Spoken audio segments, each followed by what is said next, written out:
This is Dr. Drew Hall with Upper Cervical Healthcare of Los Angeles and Carson. We're going to hear a story today about Catherine Little is the patient. She's going to tell you some of the problems she was experiencing health-wise prior to receiving upper cervical care and some of the doctors that she sought treatment for, and then she's going to tell you what transpired following upper cervical care. Give me 10 more seconds.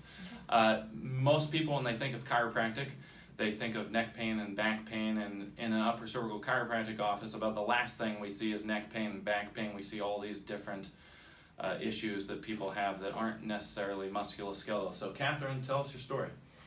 Well, back in 2009, I started to have an aversion to food.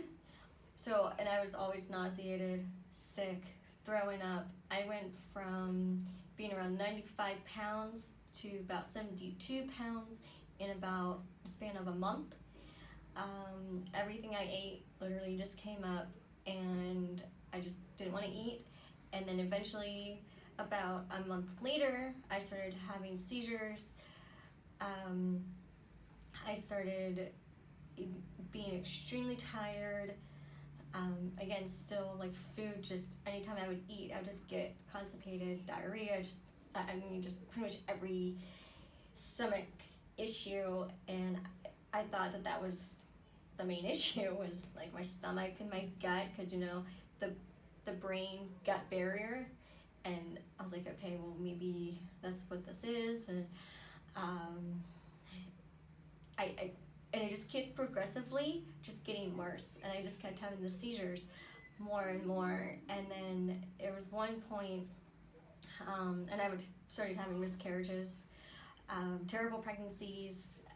I would start having contractions at like week 17 was the earliest, and that was with my fourth one, where I had that. That's a completely other going on, more of a tangent there, but I even succumbed to eating quinoa, carrots, and celery, because that's the only thing that my body would digest. And I ate like that for about a year and a half, and that's all I ate: breakfast, lunch, dinner, snacks. That gets a little boring after a while. Yeah, yeah, it does.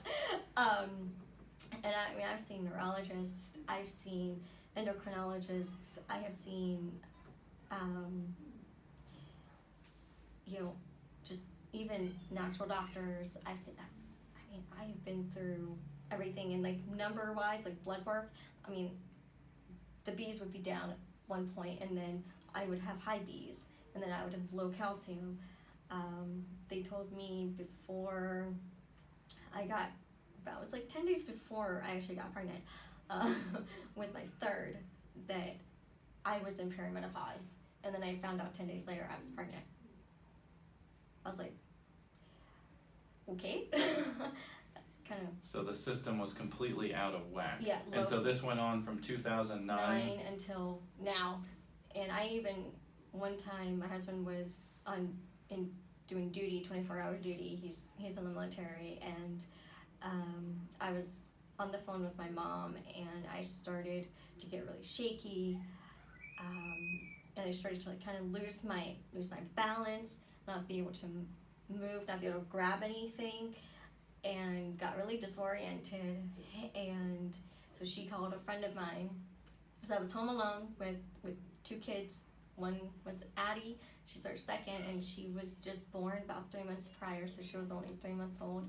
And Stryker, who at the time was 3, and not quite 3 yet. And I got into a state of where I lost my memory completely. I didn't know who I was. I didn't know who my friends were. I didn't know who my husband was. And I couldn't talk, because I would lose that ability to talk. And I guess my husband tells me this story because he carried me, because I couldn't walk either. I got to the point where I was like kind of like in a paralysis, and he carried me into the Naval Hospital. And I guess I said, you really, when I was able to kind of start to form words again, he said, I said, you really don't have to be here, but I'm kind of glad you are because you're really kind of cute.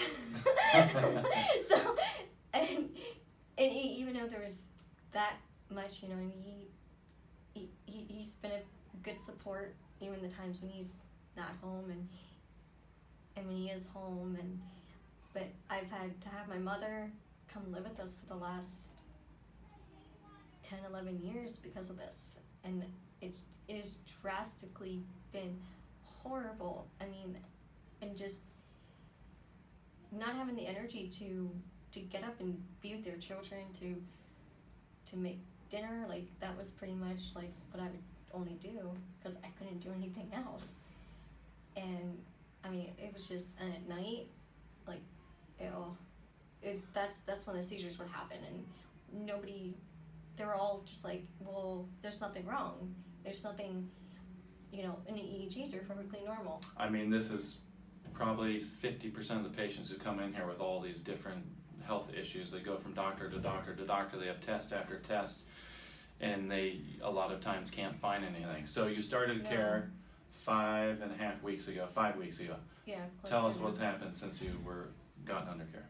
Well, I haven't had a seizure. I mean, I've had some symptoms, but as I'm sure you guys are going to learn from Dr. Hall, that you have your ups and downs during the recovery process, and so you're not going to be fully symptom free immediately, but they have drastically dwindled, and I actually had a normal menstrual cycle so far, which hasn't happened in a long time. So it's the first one's postpartum, so it's 11 months out, because that's the other thing, lots of miscarriages and a lot of female hormone issues I've had, and this time it was actually normal.